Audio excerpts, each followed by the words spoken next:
ज़रा सोचिए, क्या ऐसा हो सकता है कि एक ही ज़मीन पर लहलहाती फसलें हों और ऊंचे ऊंचे पेड़ भी हों, जो न सिर्फ हमें भोजन और आमदनी दे, बल्कि पर्यावरण को भी संरक्षण दे। बढ़ती आबादी और घटते संसाधनों के बीच हम एक ऐसी राह की तलाश में हैं जो धरती को सहेजे तो सही, साथ ही हमारी ज़रूरतों को भी पूरा कर सके। नमस्कार दर्शकों, मैं ईशा सिंह आप सभी का स्वागत करती हूं हमारे इस खास कार्यक्रम में, जिसका नाम है पर्यावरण दर्शन। आज हम एक बहुत ही अहम विषय पर बात करेंगे, जो कि है एग्रो फॉरेस्ट्री यानी कृषि वानिकी। ये एक ऐसा तरीका है जो फसल के उत्पादन को तो बढ़ाता ही है, साथ ही पर्यावरण के संरक्षण में अहम भूमिका निभाता है।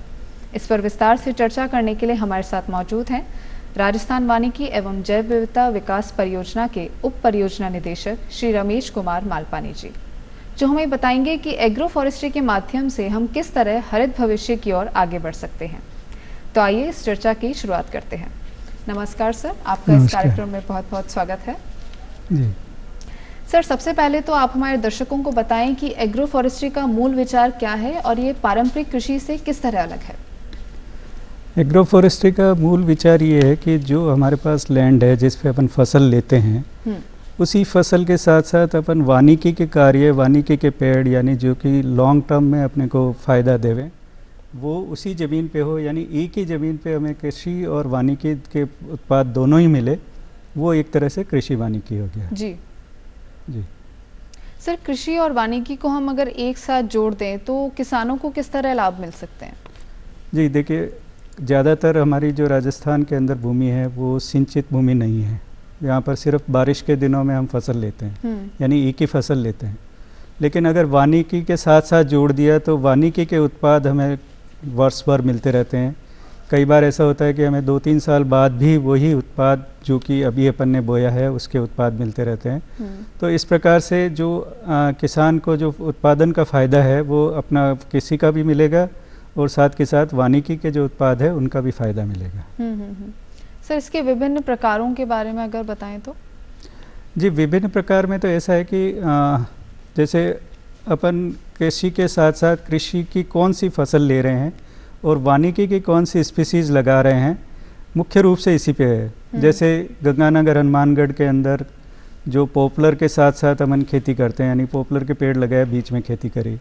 सवाई माधोपुर के अंदर अमरूद का है, झालावाड़ के अंदर संतरे का है जी। और इवन पश्चिमी राजस्थान में तो ये एज ओल्ड प्रक्रिया है, यानी पुराने समय से चली आ रही है, जिसको हमने शायद इतनी मान्यता नहीं दी कि खेजड़ी के साथ में जो हम फसल लेते हैं वो भी एक प्रकार की कृषि वानिकी है, क्योंकि खेजड़ी से बहुत सारे उत्पाद मिलते हैं। और जो आपका कृषि के अंदर बाजरा या ग्वार या मोठ, मूंग जो भी अपन ले रहे हैं, उसके खेजड़ी के साथ उसका बहुत अच्छा एसोसिएशन है। तो ये हमारे पास से काफ़ी वर्षों से ये प्रक्रिया चल रही है और इसी प्रक्रिया को और आगे बढ़ाया जा सकता है। सर, लोग इसके प्रति जागरूक हैं जिस तरह से आपने बताया अभी? लोग कुछ हद तक जागरूक है और कुछ सरकार का ये फोकस है कि कृषि वानिकी को और अधिक बढ़ावा दिया जाए और इसके लिए सरकार विभिन्न प्रकार की वन जो योजनाएं हैं उनमें भी इसका प्रावधान रखा गया है। इवन जो कृषि विभाग है उनकी ओर से भी और जो आपका हॉर्टिकल्चर डिपार्टमेंट है उनकी ओर से भी इस प्रकार की योजनाओं पे काफ़ी जो है वो ध्यान दिया गया है, ताकि किसान की आय में इजाफा हो सके। जी सर, इसके प्रकार के बारे में आपने बताया, तो और कोई उदाहरण है जो हमारे दर्शकों को जानने चाहिए?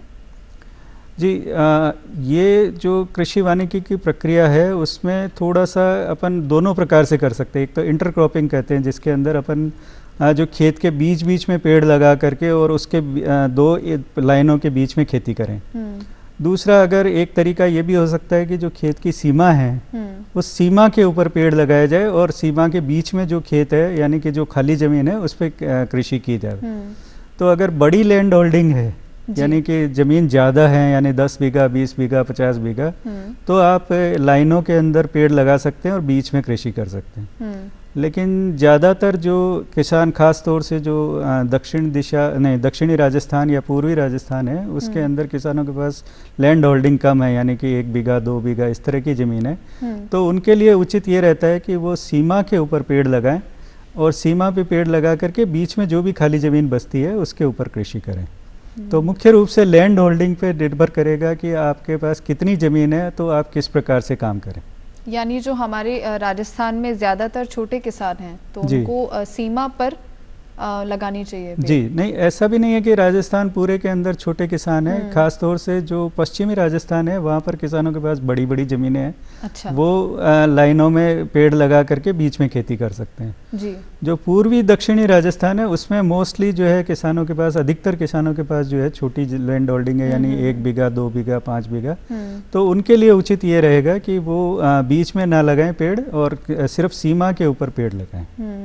तो यानी सर किसान जब पेड़ और फसल एक साथ उगाते हैं तो उन्हें किस तरह की चुनौतियों का सामना करना पड़ सकता है इस पूरी प्रक्रिया में?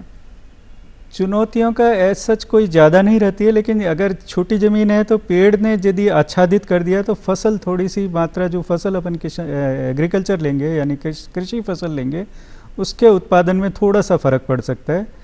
इसलिए हमारी कोशिश ये रहनी चाहिए कि हम जो है इतने पेड़ ना लगा दें कि जो है फसल के ऊपर छा जाए। तो पेड़ों की संख्या आपकी ज़मीन और कितनी आपके, यानी कि फसल के ऊपर बहुत ज़्यादा छाया नहीं आनी चाहिए पेड़ों की। अच्छा सर, रेशियो कोई ऐसा है कि ऐसा होना चाहिए पेड़ और फसलों के बीच में?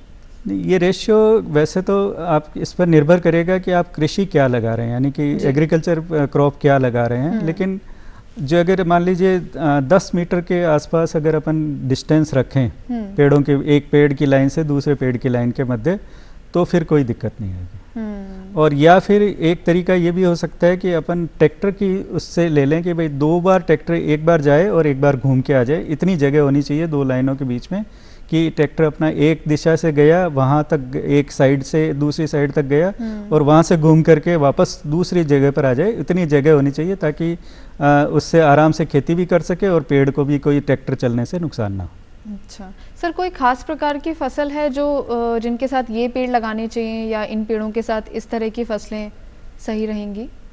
जी, खास प्रकार की फसल में तो देखिए कृषि के अंदर तो अपन फसलों का चुनाव ज़्यादा ऑप्शन नहीं है अपने पास, क्योंकि जितना अपने पास पानी और टेम्परेचर और ये सब चीज़ों के हिसाब से, जैसे दक्षिणी और पूर्वी राजस्थान में हम मक्का बोते हैं बारिश के दिनों में, या जो आपके रबी की क्रॉप होती है उसमें अपन जो है गेहूं वगैरह, चना वगैरह ये बोते हैं। तो कृषि और पश्चिमी राजस्थान में मोस्टली बाजरा, ज्वार या मूंग, मोठ इस तरह की फसलें लेते हैं। अच्छा। तो उसके अंदर तो कोई बहुत ज़्यादा वेरिएशन हम कर नहीं सकते, क्योंकि हमारी एज ओल्ड प्रैक्टिस है। वो एज ओल्ड प्रैक्टिस में जो भी हमारी फसलें होगी वही फसलों को, अपन फसलों को चेंज नहीं कर सकते। लेकिन उसके हिसाब से पेड़ों का चयन इस प्रकार से कर सकते हैं कि जिस समय फसल आ रही हो उस समय अगर पतझड़ का मौसम हो तो वो छाया से प्रभावित नहीं होंगे। जो आपकी एग्रीकल्चर क्रॉप है वो उस पेड़ की छाया से प्रभावित नहीं होगी, और पत्तियां जो गिरती है वो अगर ठीक मात्रा में गिर जाती है तो पेड़, वो पत्तियां सड़ करके और ह्यूमस बन जाएगा। तो जो ऑर्गेनिक खाद है, यानी जिसको कार्बनिक खाद कहते हैं, या जो नेचुरल खाद होती है वो भी साथ के साथ फसल को मिल जाएगी। तो बाजरा के साथ हम बाजरा के साथ तो जैसे मोस्टली खेजड़ी सबसे बढ़िया रहता है, लेकिन आजकल खेजड़ी का थोड़ा सा चलन कम हो गया है। हालांकि खेजड़ी एक ऐसी क्रॉप है जिसको हम हमेशा के लिए, हमारी ये टेस्टेड है, बरसों से हम खेजड़ी खेतों में रही है, और आज भी पश्चिमी राजस्थान के अंदर खेजड़ी के बहुत सारे पेड़ खेतों के अंदर मिलेंगे। और ये जो है सर्दियों में जिस समय पश्चिमी राजस्थान में किसी प्रकार की कोई क्रॉप नहीं होती है, उस समय खेजड़ी से कम एक खेजड़ी से 2 से 3 हज़ार रुपये का फ़ायदा मिलता है। तो अगर किसान के खेत में 50 खेजड़ी है तो आप इनकम की गणना कर सकते हैं। लेकिन जो आपका अभी अपन पेड़ लगा रहे हैं, यदि मान लीजिए सीमा पे लगानी है तो कुमठा बाजरा के साथ में सबसे बेस्ट रहता है। कुमठा की आपको ध्यान हो तो पंचकुटा के अंदर एक जो अपन राजस्थानी सब्जी होती है, पंचकुटा जिसको कहते हैं, उसका एक कंपोनेंट होता है कुमठा। और कुमठा अगर अपन लगाते हैं तो फसल के लिए भी कोई उसका बुरा प्रभाव नहीं होता है, अच्छा प्रभाव ही होता है। जिस समय ठंडी हवाएं चलती है या तेज़ लू चलती है तो वो पेड़ जो है उन हवाओं को रोकने का काम भी करते हैं। पत्तियां गिरती है वो भी फ़ायदेमंद है। छड़ियाँ, अगर उसकी पतली छड़ियाँ जो जलाने के काम भी आ जाती है। और कुमठा की जो फली होती है उसको अपन बीज का जो है फली कुमठा की सब्जी का एक पार्ट हो जाता है। तो एक ही पेड़ से आपको कई प्रकार के फ़ायदे मिल सकते हैं। और सर ये कहाँ उगाई जाती है वाले? ये जो कुमठा है वो ज़्यादातर आपको ना इस पे जो खेत की सीमा होती है उसके ऊपर ही लगाना चाहिए। अच्छा। और एक और फ़ायदा ये भी है कि कुमठा जो है उसके अंदर आपके जो कांटे होते हैं, तो मवेशी और आवारा जानवरों से भी कुमठा अच्छी सुरक्षा कर देता है खेत की। तो आपको तारबंदी या इस तरह के कोई काम नहीं करने होते। यानी इसके बहुत सारे फायदे हैं। अगर आप सीमा पर पेड़ लगाते हैं तो कई पक्षी भी बैठते हैं जो खेतों के अंदर जो फसल को नुकसान पहुंचाने वाले कीड़े मकोड़े होते हैं उनको भी खा जाते हैं। तो उससे आपको बहुत ज़्यादा कीट जो है वो उनको कंट्रोल नहीं करना होता है, यानी कि अपने को कई प्रकार की दवाइयाँ डालने की ज़रूरत नहीं पड़ती है। पक्षियों का भी रहता है, और जब अगर खेत में कीड़े मकोड़े होंगे उनको खा जाएंगे। और इसके अलावा गर्म हवाओं, जैसा मैंने अभी आपको बताया, ठंडी और गर्म हवाओं से भी आपका फसल की रक्षा होगी। यानी कीड़े मकोड़ों से भी और ठंडी हवाओं से भी जी होती है। जी सर, एग्रो फॉरेस्ट्री से जलवायु परिवर्तन से निपटा जा सकता है? अगर ऐसा है तो किस प्रकार? देखिए, जलवायु परिवर्तन का मुख्य कारण है कि वातावरण में कार्बन डाइऑक्साइड का बढ़ना। जी, सीधा सीधा मुख्य कारण यही है, जो कि अपने जितने भी जलवायु परिवर्तन के और भी कारण हो सकते हैं, लेकिन सबसे बड़ा कारण यही है कि कार्बन डाइऑक्साइड का वातावरण में बढ़ना। और जो पेड़ होते हैं वो लगभग वर्ष भर हरे रहते हैं, और जैसा आपको पता होगा कि पत्तियां जो है वो वातावरण से कार्बन डाइऑक्साइड सोखती है और ऑक्सीजन छोड़ती है। जी। तो जितनी पत्तियां, जितना घना पेड़ होगा, जितनी पत्ती वाला पेड़ होगा, कार्बन डाइऑक्साइड सोखने की मात्रा उतनी अधिक रहेगी। और कार्बन डाइऑक्साइड सोखने से वातावरण में अगर कार्बन डाइऑक्साइड कम होगी तो निश्चय ही जलवायु परिवर्तन का जो प्रकोप हो रहा है उस पर प्रभाव पड़ेगा। यानी वो कम हो जाएगा एक तरह। जी, इसको आम भाषा में हम कार्बन सिक्वेस्ट्रेशन बोलते हैं, यानी कि वातावरण से कार्बन को सोखना और जमीन के अंदर उसको, यानी पेड़ के अंदर अपने तना में या जड़ में उसको स्टोर कर लेना। तो इस तरह से कार्बन की मात्रा वातावरण में कम रहेगी तो जलवायु परिवर्तन का प्रभाव, नेगेटिव प्रभाव जो है वो कम रहेगा, वो कम होगा। यानी इसके फायदे हैं जलवायु परिवर्तन के, अगर हम उससे देखें नजरिए से। ठीक है सर, एग्रो फॉरेस्ट्री अगर हम कोई किसान करता है तो कोई विशेष प्रकार की कोई मिट्टी या किसी जलवायु की आवश्यकता होती है? नहीं, देखिए, मिट्टी तो जो है वही रहेगी, उसमें मिट्टी पे तो कोई प्रभाव हो नहीं सकता। जी। आप कृषि की जो फसल है वो आपकी मिट्टी के हिसाब से, जैसा मैं अभी बता चुका हूँ कि पश्चिमी राजस्थान में इस तरह की फसलें होती है, पूर्वी राजस्थान में इस प्रकार की फसलें होती है। तो इसलिए फसलों में तो जो क्रॉपिंग पैटर्न शुरू से चल रहा है वो पैटर्न ठीक है। और जैसा कृषि वाले जो बताते हैं कि आपको हर साल या हर 2 साल बाद कृषि की फसल जो है वो बदल लेनी चाहिए, यानी कि रोटेशन से फसल लगानी चाहिए। इस साल मान लीजिए एक फसल लगाई है तो अगले साल दूसरी लगानी चाहिए, और उसी के आधार पे पेड़ों का चयन कर लेना चाहिए कि पेड़ हमारे इस क्षेत्र के अंदर कौन से हो सकते हैं। जी। और जैसा मैं अभी बताया आपको कि झालावाड़ के अंदर संतरे का अच्छा स्कोप है, और सवाई माधोपुर के अंदर जो है वो आपका ये अमरूद अच्छा होता है। चित्तौड़ और इस क्षेत्र के अंदर आंवला बहुत बढ़िया होता है। तो इस प्रकार की फसलें अगर अपन लगाते हैं तो हमारे को निश्चय ही आय में वृद्धि होगी, और फसल तो मिल ही रही है, जैसा अपने को पहले मिल रही थी वो भी मिल रही है, और पेड़ों से अपने को एक अलग से आय की स्रोत मिल जाता है, अलग उत्पाद मिल जाता है। सर, अगर हम राजस्थान के किसानों की बात करें तो वो एग्रो फॉरेस्ट्री के बारे में कितने जागरूक हैं, या उन्हें पता है, या कितने प्रतिशत, अगर हम कहेंगे कि मान लीजिए 50% किसान है वो एग्रो फॉरेस्ट्री को प्रैक्टिस करते हैं उसकी, या फिर उसके बारे में जानते हैं या और जानना चाहते हैं? ये हो सकता है कि फॉर्मल रूप से किसान एग्रो फॉरेस्ट्री शब्द या कृषि वानिकी शब्द से इतना परिचित ना हो, लेकिन जो प्रैक्टिस है वो किसान लगभग पूरे राजस्थान के अंदर ये पेड़ों का जो है वो पेड़ लगाने का काम, या पेड़ अपने खेत में कुछ पेड़ रखने का काम, ये हर किसान करता है, क्योंकि और ये काफी सालों से चला आ जी।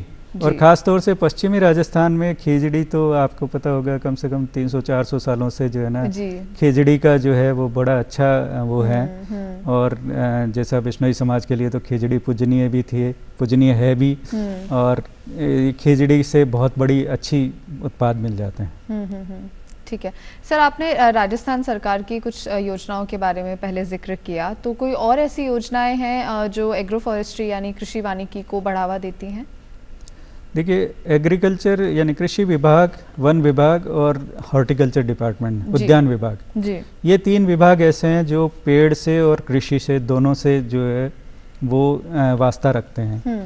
तो काफ़ी परियोजनाएं ऐसी चल रही है जिससे कि एग्रो फॉरेस्ट्री को प्रमोशन होता है, यानी कि जो पेड़ पौधे, जैसे वन विभाग पेड़ पौधे देता है और कृषि विभाग से जो है वो फसल के उसमें मिल जाते हैं। जैसे एक वन विभाग की योजना चल रही है ट्री आउटसाइड फॉरेस्ट, जिसको वन क्षेत्र के बाहर पेड़ लगाना जी। तो वन क्षेत्र में तो पेड़ है भी और नहीं भी है तो वन विभाग लगाता ही है, लेकिन जो पेड़ हमारे वन यानी खेतों में या वन से बाहर लगते हैं वो भी एक प्रकार का, ज़्यादातर खेतों में ही लगते हैं क्योंकि और तो कहीं बहुत ज़्यादा लैंड नहीं है जी। तो वो भी एक प्रकार का कृषि वानिकी का कार्य है। तो ये काफ़ी परियोजनाएं जो राजस्थान सरकार की ओर से और भारत सरकार की ओर से चलाई जा रही है, जिसके अंदर पेड़ों का जो विकास और जो लगाने का काम है वो संपादित किया जा रहा है। सर, क्या आपको लगता है कि राजस्थान में इसकी और जागरूकता होनी चाहिए या लोगों को पता होना चाहिए? जी निश्चय ही। राजस्थान में अभी इसको काफ़ी स्कोप है, इसको और अच्छा प्रमोट करना चाहिए और इवन छोटी जो इनके पास ज़मीन है, कम लैंड होल्डिंग्स है जी। उनको भी इसका फ़ायदा लेना चाहिए। तो ये हमारे किसानों के आय में वृद्धि करेगा। मेरे ख्याल में जिनके पास जो छोटे किसान हैं, जिनके पास कम लैंड होल्डिंग है, उनको थोड़ी सी कम इसके बारे में ज्ञान है। जी ओके, ठीक है सर। सर, एक किसान अगर एग्रो फॉरेस्ट्री का एक सफल मॉडल तैयार करता है तो वो किस तरह कर सकता है?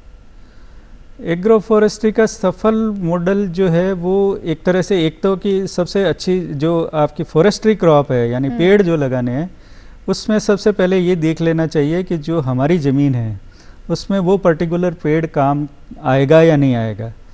अब जैसे मान लीजिए कोई ऐसा पेड़ अपन लगाते हैं जो कि गर्म लू के अंदर काम नहीं करता, यानी वो थोड़े 1-2 साल में मर जाएगा जी। जैसे कि सागवान है, सागवान को अगर हम बाड़मेर में जाके लगाएंगे तो वो सागवान वहाँ चलेगा नहीं।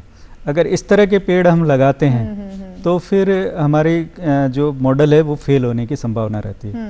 तो सबसे इम्पोर्टेंट बात है, फसल में तो किसान पहले से ही जो है वो अच्छा ज्ञानवान है जी, जी। और फसल तो उसको बरसों से लगा रहा है तो उसको मालूम है कि मेरे ज़मीन में कौन सी फसल चलेगी।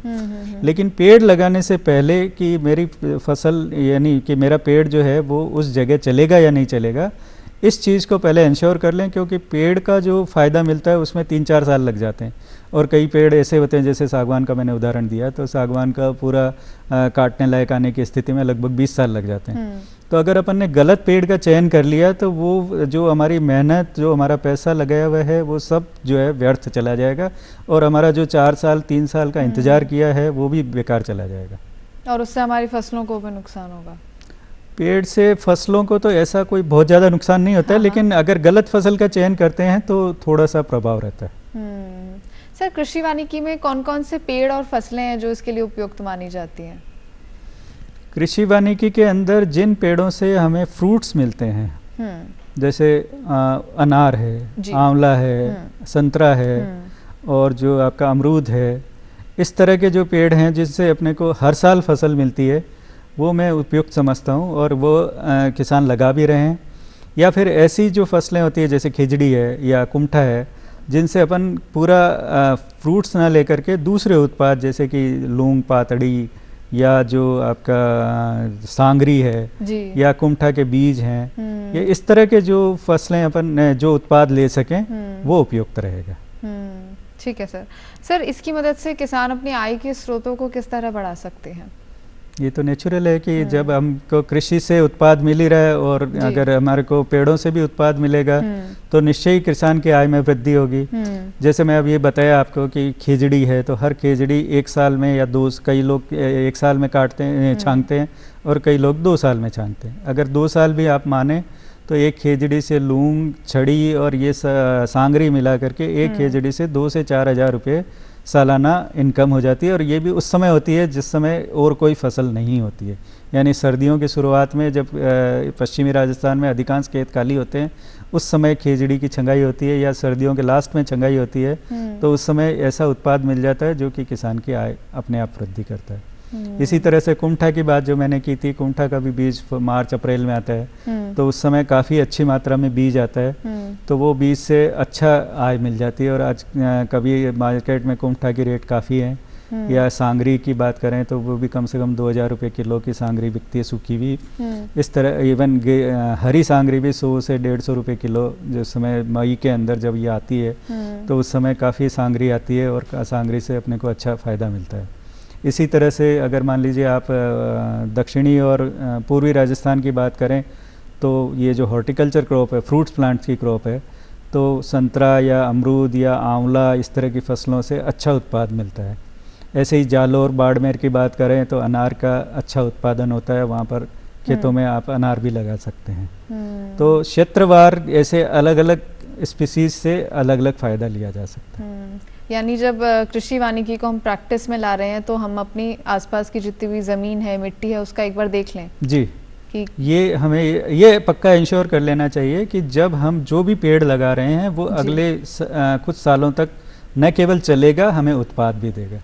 ऐसा पेड़ ना लगा लें जो कि उत्पाद नहीं देगा। सर, कोई ऐसी गलतियां हैं जो अक्सर किसान कर देते हैं अगर हम मान लीजिए कृषि वानिकी की बात कर रहे हैं तो? नहीं, देखिए एक तो जो मोस्ट मतलब कह सकते हैं कॉमन मिस्टेक्स जो एक किसान करता है। जी। एक तो सबसे जो महत्वपूर्ण बात है कि डिस्टेंस की जो बात मैंने आपको कही थी, अगर बहुत घने पेड़ लगाएंगे तो पेड़ का भी फ़ायदा नहीं मिलेगा और जो आपको एग्रीकल्चर क्रॉप करनी है उसका भी फ़ायदा नहीं मिलेगा। तो डिस्टेंस जो पेड़ की लाइन से लाइन या पेड़ से पेड़ के बीच की मध्य की दूरी है वो उपयुक्त रूप से 10 मीटर के लगभग होती है। और दूसरा जो मैंने आपको बताया कि सबसे थंब रूल यही रहता है कि एक बार आपका ट्रैक्टर जाए और मुड़ के वापस आ जाए तो उतनी जगह आपके पास होनी चाहिए जिससे कि आसानी से क्रॉप ली जा सके, पेड़ आपको क्रॉप में डिस्टर्ब ना करें। और दूसरी जो होती है वो ये है कि हमें अगर मान लीजिए पेड़ ऐसे चयन कर लिए जो कि हमारी ज़मीन पे अधिक ठीक से उत्पादन नहीं दे रहे हैं तो भी ये एक गलती होगी। तो इसलिए पहले एक बार पेड़ लगाने से पहले हमें ये आवश्यक है कि हम आसपास के एरिया में जिसने भी लगाए हैं उनसे भी बात कर लें, उनका क्रॉपिंग पैटर्न पिछले कुछ सालों में क्या रहा था वो देख लें, तब हम ये निश्चय करें, ये निर्णय लें कि हमें क्या पेड़ लगाने। सर, मान लीजिए एक किसान है, एक छोटा किसान है, उसने एक पेड़ लगा दिया है, तो कोई ऐसा कोई टाइम पीरियड है कि मान लीजिए 1 महीने बाद हम चेक करें कि कहीं गलत तो नहीं हो गया है या इस तरह से? वानिकी जो है ना वो 1 महीने वाला सब्जेक्ट नहीं जी है। वानिकी ऐसा है कि पेड़ कोई सा भी पेड़ हो भले, तो हमें 4-5 साल से पहले जो है ना उसका कुछ ज़्यादा फ्रूटफुल आइडिया नहीं मिलेगा कि भाई हमने हमारा जो डिसीजन लिया, हमने जो निर्णय लेके जो पेड़ लगाया वो हमारा सही है या गलत है। जी 1 महीने में हम फसल के बारे में कह सकते हैं कि हमारी फसल बढ़ रही है, नहीं बढ़ रही है, या जो भी है वो कर सकते हैं। लेकिन वानिकी एक ऐसा लॉन्ग टर्म वाला सब्जेक्ट है, लंबे समय में इसका सही रिजल्ट आता है। इसलिए 1 महीने में तो ये पता नहीं लगाया जा सकता कि हमारा जो निर्णय था वो सही था या गलत था। यानी पहले ही पूरी तरह से तैयारी, पहले हाँ, लगाने से पहले हमने कुछ खर्चा किया है, कुछ पेड़ लगाने का पेड़ भी खरीदा है, जो खड्डा भी खोदा है, उसमें कुछ खाद मिट्टी भी डाली है, पानी भी देते हैं। तो ये प्लानिंग हमें पहले कर लेनी चाहिए कि हमारा जो पेड़ हम लगा रहे हैं वो कैसे लगाएं, किधर लगाएं और कौन सा लगाएं। ये चीज़ें हमें लगाने से पहले यानी किसी भी प्रकार का व्यय करने से पहले हमें ये प्लान कर लेना चाहिए। और अगर इसके लिए किसी की ज़रूरत हो तो कृषि विभाग से संपर्क कर सकते हैं, वन विभाग से संपर्क कर सकते हैं। तो वो आपको ये सजेस्ट कर सकते हैं कि भाई आपके जो ज़मीन है उसके अंदर क्या पेड़ लगाना उचित रहेगा। और सबसे अच्छा होता है कि जो पेड़ पहले से आपके क्षेत्र में सफल हैं तो उस सफलता की जो कहानी पहले से किसी किसान के यहाँ आई हुई है तो हम उसको दोहरा सकते हैं। यानी आसपास के किसानों से बात करना ज़रूरी है, उनसे जान लें कि जी ठीक है सर। सर, ज़मीन के अधिकार और पेड़ लगाने से जुड़ी कोई कानूनी चुनौतियां हैं? ये आपका बहुत बढ़िया प्रश्न है, क्योंकि देखिए जो फ्रूट प्लांट्स है या जो दूसरे जो अपन कुमठा और सांगरी की बात कर रहे थे, इसमें तो ऐसा कोई जो कानूनी अड़चन या कानूनी चुनौती है नहीं। ये एक ऐसा उत्पाद है जिसको हम फ्रीली बाजार में बेच सकते हैं। लेकिन अगर हमने कोई ऐसा पेड़ लगाया है जिससे हमें लकड़ी लेनी है, टिम्बर लेनी है, तो उसको पूरे पेड़ को काटना पड़ेगा। जैसे मैंने आपको सागवान की बात की, कुछ लोग शीशम लगाते हैं, यूकेलिप्टस लगाते हैं, अच्छा। पॉपुलर लगाते हैं। इनसे हमें जो लकड़ी मिलती है, तो अगर लकड़ी का हमें उपयोग करना है तो फिर ये पहले अपने को काटने से पहले जो भी संबंधित पटवारी, तहसीलदार या कलेक्टर, एसडीओ जो हमारी नियम वहाँ पर प्रचलित है, उन नियमों के तहत काटने की परमिशन लेनी होती है। तो कई बार उस परमिशन मिलने में कुछ अड़चने आती है, लेकिन ऐसा नहीं है कि किसान ने अपने खेत पे लगाया और उसको एकदम से मना हाँ कर जी। दिया जाएगा कि भाई आप नहीं काट सकते जी, हैं। कभी कभार ऐसा हो सकता है कि ऐसे कुछ अड़चन आए, लेकिन उससे ऐसा कोई इतना बड़ा इश्यू नहीं है कि कोई बहुत बड़ी चुनौती है कि जिससे हम ये कहें कि हमारा पेड़ तो लगा तो लिया, अब हम इसको काट ही नहीं जी पा जी रहे। जी, हाँ ऐसा तो होगा ऐसा है, नहीं। बिल्कुल जी। ऐसा आउटराइट लेकिन कानून में सभी चीज़ों का प्रावधान किया हुआ है कि किस तरह से आपको परमिशन लेनी है और किससे लेनी है, कौन अधिकारी किस परमिशन को देने के लिए अधिकृत है, वो सब प्रावधान पहले से किया हुआ है। सर, एग्रो फॉरेस्ट्री के पारंपरिक और आधुनिक तरीकों में कुछ अंतर है? नहीं, पारंपरिक और आधुनिक तरीकों में ऐसा सच कोई अंतर नहीं है, लेकिन आधुनिक में हम ये ज़रूर जान लेते हैं कि भाई अब जो हमारा खेत है उसमें कौन सी फसल ज़्यादा, क्योंकि अब कई चीज़ें आ गई है कि मिट्टी का हम टेस्ट करवा सकते हैं, हमारे यहाँ किस तरह के जो न्यूट्रिएंट्स है मिट्टी के अंदर उसका भी जांच करवा सकते हैं, हमारी जलवायु की जांच करवा सकते हैं, ये सब चीज़ें हैं। लेकिन पारंपरिक भी मेथड जो हमारा जो खेजड़ी बेस्ड एग्रो फॉरेस्ट्री सिस्टम है वो शुरू से ही बहुत अच्छा चल रहा है, तो उसमें कोई ऐसा दिक्कत नहीं है, कोई बहुत बड़ा ऐसा अंतर नहीं है जिससे हम ये कह सकें कि आधुनिक एग्रो फॉरेस्ट्री ऐसी होती थी और पारंपरिक एग्रो फॉरेस्ट्री मतलब ज़्यादा अंतर नहीं है जी। दोनों में। तो जो हमारी एग्रो फॉरेस्ट्री है वो उसको हम शुरू से करते आए हैं, काफ़ी सालों से। काफ़ी सालों से, जब से खेजड़ी का तो मेरे ख्याल से इतिहास 500-700 साल पुराना होगा, तो तब से हमारे खेतों में अभी भी आप किसी भी ज़िले में चले जाइए, बीकानेर से लेकर के चूरू, झुंझुनू, नागौर, इन सभी ज़िलों के अंदर खेजड़ी आपको हर खेत में हर 10, 15, 20 मीटर पे एक खेजड़ी मिलेगी और उस खेजड़ी से किसान को अच्छा लाभ हो रहा है। सर, अंत में हम जानना चाहते हैं कि इसके भविष्य को लेकर आप क्या सोचते हैं?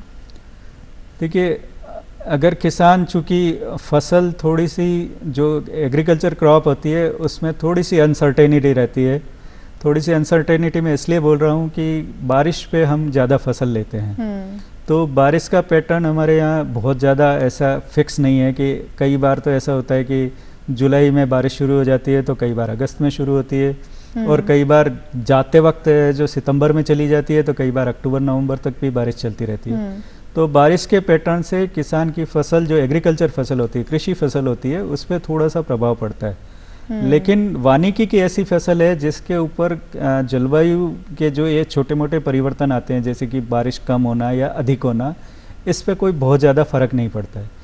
पेड़ के लिए अगर आपके पास पेड़ लगा हुआ है और किसी साल बारिश कम हुई है तो भी पेड़ पे इतना प्रभाव नहीं पड़ेगा जितना कृषि फसल पे पड़ेगा। तो इसलिए जो आपका, इसलिए फ्यूचर इसका बहुत बढ़िया है, ताकि हम अपनी जो वानिकी फसल है उससे तो हम उत्पाद लेने के लिए इंश्योर हो जाते हैं, और कृषि से कोई साल फेल भी हो जाती है तो हमारा ऐसा कम से कम आय तो मिलेगी, ऐसी स्थिति हो जाती है। तो दर्शकों, हमने जाना कि एग्रो फॉरेस्ट्री का भविष्य तो बहुत ही उज्जवल है और हमने जाना कि किस तरह छोटे किसान इससे फायदा ले सकते हैं। उम्मीद है आपको हमारा आज का कार्यक्रम बहुत पसंद आया होगा। नमस्कार। नमस्कार।